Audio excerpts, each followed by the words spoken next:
Hello दोस्तों, आप सभी का हमारे इस यूट्यूब चैनल पर स्वागत है। और आज हम लोग पढ़ने वाले हैं आचार्य रामचंद्र शुक्ल जी का जीवन परिचय, जो कि हर बार परीक्षा में पूछा जाता है। इस बार भी पूछा जाएगा जी, मैं आपसे ये मैं आपको लिख कर दे सकता हूँ, ठीक है। तो फिर सबसे पहले हम लोग जान लेते हैं कि आचार्य रामचंद्र शुक्ल जी का जीवन परिचय में लिखना कैसे है।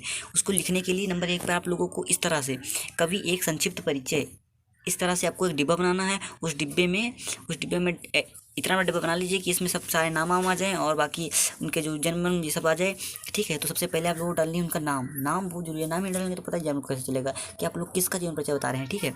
उसके बाद में नाम डालने के बाद अब आ जाइए उनके जन्म पर।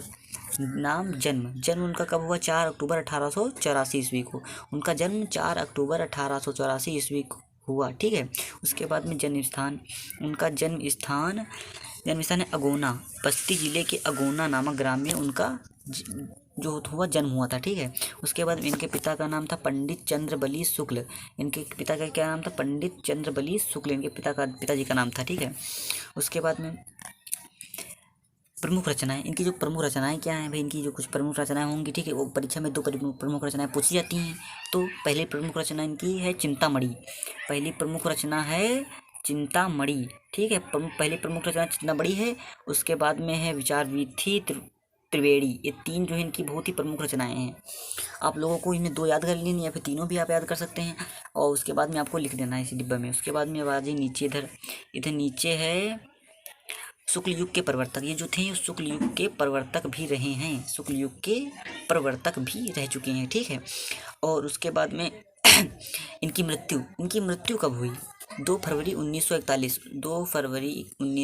ईस्वी को इनकी मृत्यु हो गई, ठीक है। आप लोगों को ऐसे एक डिब्बा बना करके इसमें सब कुछ लिख देना है और एक साइड में कर देना। उसके बाद में अब मैं आपको बताता हूँ कि इनका जो जीवन परिचय लिखना है वो किस तरह से लिखना है संक्षिप्त में। अब ये संक्षिप्त था, अब ये हो जाएगा विस्तृत रूप से। कैसे लिखना है? विस्तृत रूप से आचार्य रामचंद्र शुक्ल का जन्म 4 अक्टूबर 1884 ईस्वी में उत्तर प्रदेश राज्य के बस्ती जिले के अगोना नामक ग्राम में हुआ था। कहाँ पर हुआ था? बस्ती जिले के अगोना नामक ग्राम में हुआ था, ठीक है। इनका जो जन्म 4 अक्टूबर 1884। इनकी डेट सबसे ज़्यादा इंपॉर्टेंट है। इनका जो जन्म हुआ, कब हुआ, कैसे हुआ, ये सब कुछ जरूरी है। डेट इनकी बहुत जरूरी है, कब इनका जन्म हुआ, ठीक है। उसी के साथ आगे बढ़ते हैं। इनके पिता का नाम पंडित चंद्रबली शुक्ल। इनके जो पिता थे उनका नाम है पंडित चंद्रबली शुक्ल। इनके पिताजी का नाम पंडित चंद्रबली शुक्ल है। और तथा इनकी माता का नाम विभासी देवी। इनकी माता का नाम क्या है? विभासी देवी है। इनकी माता धार्मिक महिला थी, मतलब इनकी माता ये गांव में रहते ही थे, तो इनकी माता जो थी वो धार्मिक महिला थी, रामायण और महाभारत पढ़ा करती थी, ठीक है। धार्मिक महिला, ये आपको याद रखना है कि माता जो थी धार्मिक महिला थी। उसको कहानी की तरह याद करिए, बिल्कुल आपको बहुत आसान तरीके से याद हो जाएगा। उसके बाद में इनकी प्रारंभिक शिक्षा इनके पिता के पास हुई। इनकी प्रारंभिक शिक्षा इनके पिता के पास मिर्ज़ापुर में हुई। कहाँ पर हुई? मिर्ज़ापुर, सबसे इम्पोर्टेंट है मिर्ज़ापुर। इनकी प्रारंभिक शिक्षा इनके पिता के पास मिर्ज़ापुर में हुई और मिशन स्कूल में 10वीं की परीक्षा उत्तीर्ण की। और जो मिशन स्कूल से इन्होंने 10वीं की परीक्षा उत्तीर्ण करने के लिए कहाँ पर अपना दाखिला करा लिया? मिशन स्कूल में दाखिला कराया। वहाँ से 10वीं की परीक्षा भी इनकी उत्तीर्ण हो गई। उसके बाद में इन्होंने इंटरमीडिएट के लिए इलाहाबाद में दाखिला लिया। इन्होंने दाखिला लिया कहाँ पर? इलाहाबाद में इन्होंने दाखिला लिया। इंटरमीडिएट मतलब इंटर की परीक्षा के लिए इलाहाबाद में दाखिला लिया। परंतु क्या हुआ? परीक्षा से पहले ही विद्यालय छूट गया। परंतु परीक्षा से पहले क्या हुआ? इनका जो विद्यालय था पूरा अपन साल नहीं हो पाया, पर इनकी जो विद्यालय था वो छूट गया, ठीक है। इसके बाद इन्होंने मिर्ज़ापुर के न्यायालय में नौकरी कर ली। मतलब जहाँ से इन्होंने वो क्या उसे प्राथमिक शिक्षा प्राप्त की थी, वहीं पर इन्होंने एक न्यायालय था, वहाँ पे उन्होंने नौकरी कर ली।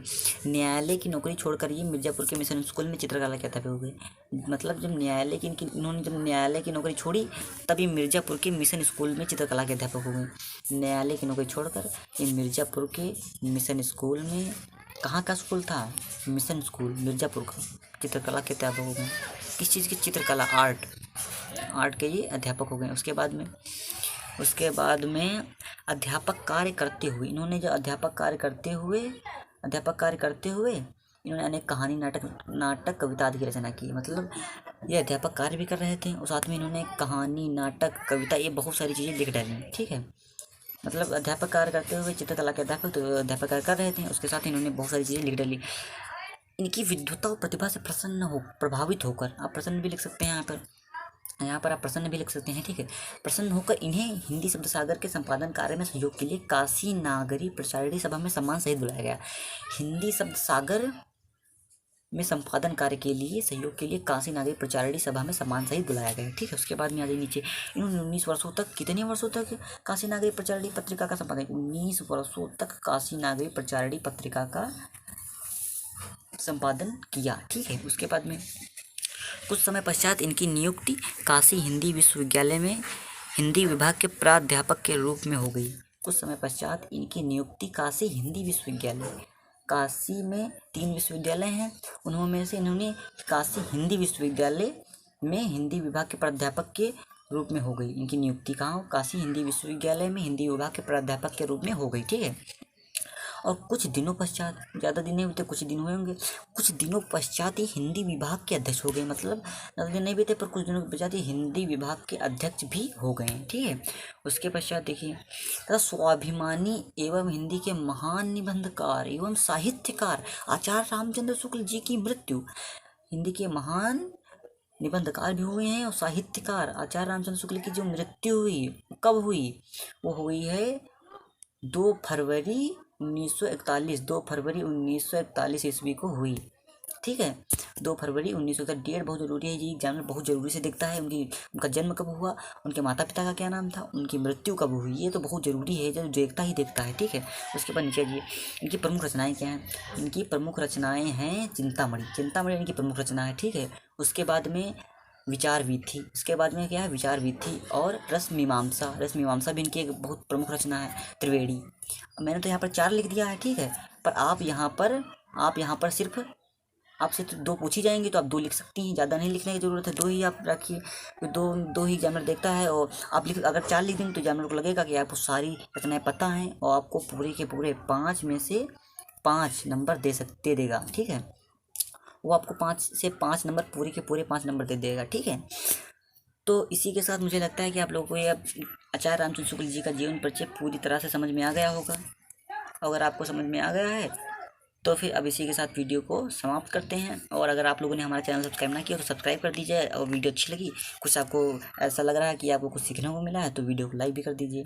और आप अपने दोस्तों के साथ भी शेयर कर सकते हैं, जो कि इस बार बोर्ड परीक्षा की तैयारी कर रहे हैं और वो बोर्ड परीक्षा का एग्जाम देने वाले हैं, ठीक है। तो आप उनको शेयर भी कर सकते हैं।